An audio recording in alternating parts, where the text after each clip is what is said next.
So Brandon Lee, he was there with me, next to me, doing makeup every day. I take 2 hours, he takes 2 hours, and he teach me play video games, right?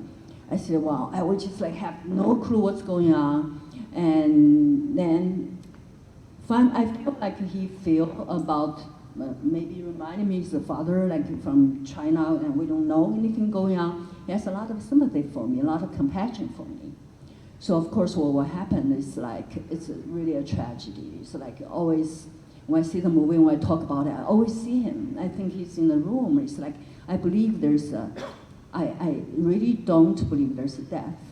I think our body worn out, our spirit is no age. So there's something you learn, because you don't know the language, you learn beyond, you become much more intelligent with the other senses. So with all my movies like that, I did a French movie, Taxi 3, I did not speak French, but I memorized all the lines. But I was on set, they forgot, they were just talking French. In the beginning, I said, well, what do you say, what do you say? Afterwards, too much translation, I said, forget about it, I don't want to know. So then when they're filming, right, I was just sitting there, I know what's going on, I start to laugh. The Luc Besson's movie, he said, why are you laughing? I said, well, it's funny. He said, they changed the scene without telling me. I'm still in the previous scene, right? I said, why didn't you tell me? They said, we tell. I said, I don't speak French. Like, how I'm gonna know? It's like, I'm always in this zone, like, I don't know what's the culture different in the first time, I'm just talking. So first time I did a red corner with Richard Gere, right? So after that, I went to red carpet. Everybody take pictures. They say, Bai Ling, what you're wearing? I said, I'm wearing a jacket. I said, whose jacket?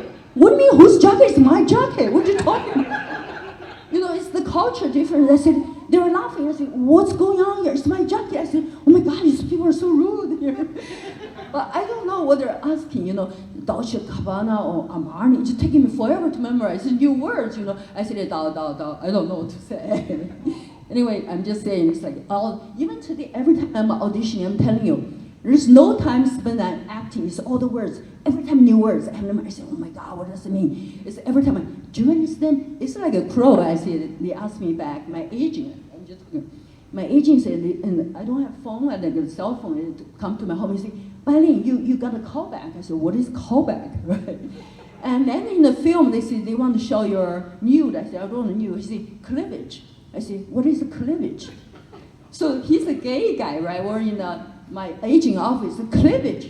Cleavage. I said, what is cleavage? The whole office is laughing. I still don't understand, you know. It's just like all this language thing. I feel like it's good sometimes because when you know too much, you have too much fear. I don't understand things. Whatever you say, I don't care. I'm just me. Now, Vanessa, you were already a successful model. You appeared in Cosmo and Vogue, and you were the Diet Pepsi girl, right? Yes. Okay, so what made you jump from acting into movies, into movies, from modeling? I was a model, and my first commercial was for Diet Pepsi, and the director, John Landis, saw some photos of me in a magazine, and he was casting Spies Like Us, and it's kind of a crazy story, actually. Not crazy, but I grew up in London, England, and I was going home for the holidays, and John Landis happened to be living in London at the time, so I met with him. And I never acted before other than a few school plays, and I really didn't know anything about it. And but he liked me and thought I would be right for the Russian rocket crew member girl. And I didn't hear anything, and I just figured, yeah, nothing's gonna happen. And then literally 2 months later, I get a call from my agent saying he wants you to fly to Washington. I lived in New York at the time. So I went down to Washington and I met him again. And about a week later, I heard that I got it, and I was just thrown completely into the deep end because I'd never, it's my first movie. It's a huge Warner Brothers movie with Dan Aykroyd and Chevy Chase. They were huge at the time because of Saturday Night Live and Ghostbusters, and we shot in Norway and London at Pinewood Studios. So my first experience of being an actress was just like the highest end you can go to. So I'm like, oh, this is great. This is gonna be like this every time. And I had no idea that like there's other low budget things and there's TV where you're shooting like 8 pages a day. And so that was how I got into it. It just kind of fell into my lap, so I feel very blessed. You've worked with some cream of the crop Saturday Night Live guys. Do you have any interesting stories? Ooh, well, you know, actually, I was so fortunate because after Spies Like Us, Dan Aykroyd brought me to a live taping of it, and oh my gosh, he introduced me to Bill Murray. So I actually knew Bill Murray before I even did Kingpin, because I did Kingpin about 10 years later. What was the general vibe between everybody here at the camp? We were all really young and only one of us or two of us had done any movies before. So young, inexperienced, and it was beautiful weather while we were there. We were at a summer camp, and we just fell into this kind of jokey, laugh a minute attitude. There wasn't a rotten apple in the bunch. Almost every cast you're ever in, especially with Broadway people, okay? I don't want to mention any names, but you know, there's always at least one horrible person, okay? But there was nobody in this situation. Everyone got along, everyone was generous with each other, and everyone just had a great time. And, you know, it was easy. It was easy. And Sean Cunningham made it easy, too. He really, even though, you know, there wasn't really budget for a lot of takes, okay? Like, he probably really needed us to get it right on the first or second take, but he never conveyed that. I don't know what was going through his mind, but, you know, he always seemed as if, you know, if you mess it up and we have to waste, you know, X amount of film, you know, several more $1,000, it doesn't matter. You know, he kept his voice and his body language so easygoing. And thank God he did. Thank God he did, because, you know, I was, underneath it all, probably pretty nervous and dreading the sex scene the whole time. And so, you know, maybe a little on edge, but everybody getting along and having so much fun, no big egos to deal with, and a really easygoing director who acted like one of the kids and like he didn't care, okay? That was the way to handle us. It was definitely the way to handle me. It was fun. It was great. It really was, you know, that's what it was.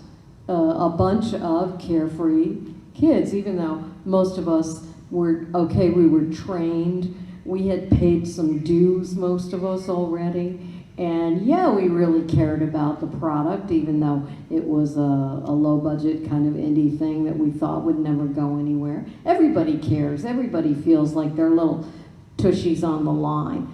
Okay, we did, but it didn't feel that way while we were doing it. Yeah, and I think that kind of came across. It made it easy. And the fact that everyone was really a good person, responsible, and nice. And when does that ever happen, right? Pretty much never. Anyway. Where you're not just the you know, the wife or the mom or this was like a, you know, lead part where I'm throughout the whole movie and I get a real sort of chance to take a journey with it. But yeah, no, Billy Zane was also in that, and I'm very forgettable. That just hurts. It's called Trouble Sleeping, but I'm not sure if it's been released. You can watch the trailer on imdb.com. They have it. It really is. It draws you right in. Even just those 2 minutes. I want to see the rest of it. So I know it's actually a good little movie, and we shot it in like 14 days or something. And it's hard to do good work in that amount of time. But yeah, Billy's in it too, so you can give him a hard time tomorrow, please. And I'm actually about to go do a movie with Megan Fox called Johnny and Clyde, and we shoot that in Rhode Island. And then I'm doing another movie. I'm in that movie. Are you really? Yes. Get out! Yeah, I got offer. That's Yeah, why I you was- did. I played the woman, shoot everybody. It's so I know cool. there's a lot of shooting. in that. Now, Vanessa, I did get you shot forget by that she was Megan in Fox. I get shot, and yeah. it? Vanessa, did you forget that she was in it? No, I didn't know. This literally just came down the pike recently. But yeah, shooting that in mid-September in Rhode Island. And then I'm doing another movie for Lifetime called Save the Date, and that shoots in Nevada. And then there are some whispers that that's going to be Kingpin 2. So, yeah. Kind of under wraps right now, but yeah. So, yeah. So those things are happening for me in the next few months. Well, I have, if you follow me on I am Bai Ling on Instagram, I give cookies, fat, sugar-free cookies. I am Bai Ling, you see it. So I have actually during the quarantine, I shot actually quite a few films during this time. I don't even remember the name, many of them. Anyway, so next one I have that film. I got few offers, and also there's a TV series, very exciting. So a lot of stuff you will follow me, I'm DB Bai Ling. And of course, I'm most excited is about my baby, my quarantine romance with toilet paper, because it's gonna go viral. It's crazy. It's about our time. And I think I'm a little bit crazy, so I'm not crazy. I landed from the moon, I'm an alien. I said, wow, here, where's Newport News? Actually, there's no name translated in Chinese. It's Newport News. It's news become the media. I said, this is not media, it's a city name. It's like, we don't even have a translation of that. I said, wow, where is this place? This morning, today, I went by myself to the front desk. I said, there's no Uber. You never get, there's no lift, nothing. So I said, how am I gonna go? So I actually get the lift to the Colonia Williamsburg. Oh my God, I spent a whole day there. And some fans there try to get burned there. So I really love your old King place. So I think for me, doing this panel meeting, all my fans, I want to tell all of you, so it's very nice to share this moment. We don't know when we're gonna share, it's very precious, so we'll keep it for me forever. Thank you for your love, all of that, and welcome me to here. I love this little town, I come back and visit again. So it's a lot of beauty, a lot of love. Everywhere I go, actually, another reason I want to see the new place in America I've never seen. So all of you, I really appreciate and have a chance to meet you.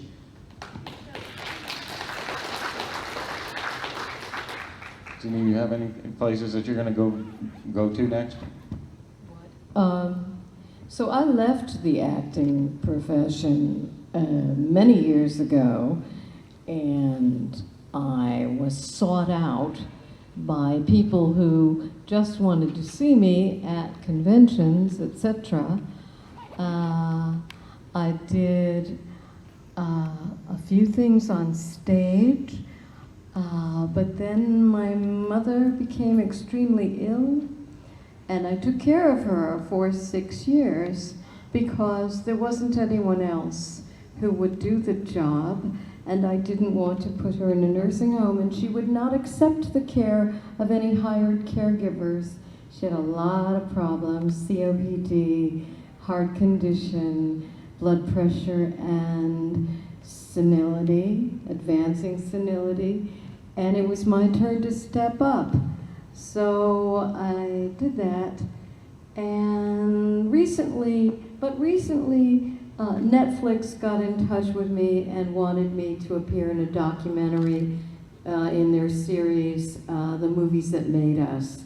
And so Mom had passed away, and I was free to do it. Not being sure that I could even still walk and talk on camera, I said yes.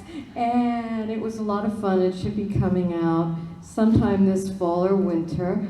And in the meantime, as a result of all the issues I encountered trying to take care of my mother, and really become her mother. She became my child because that's what happens.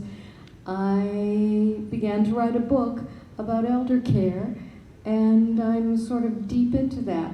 And all during COVID, I could not interview anyone because no one could get together. So that process is now chugging along. And we'll see, and I haven't I haven't decided on a title yet, but anyway, I want it to be in style somewhere between a popular read and something more meaty, for people who want to keep their loved ones, their dear ones, at home, in the home. So we'll see. It's very hard in America. It really is, but there's a better way, so that's what it's about. Thank you very much. Give it up for Vanessa Angel, Jeannine Taylor, and Bai Ling.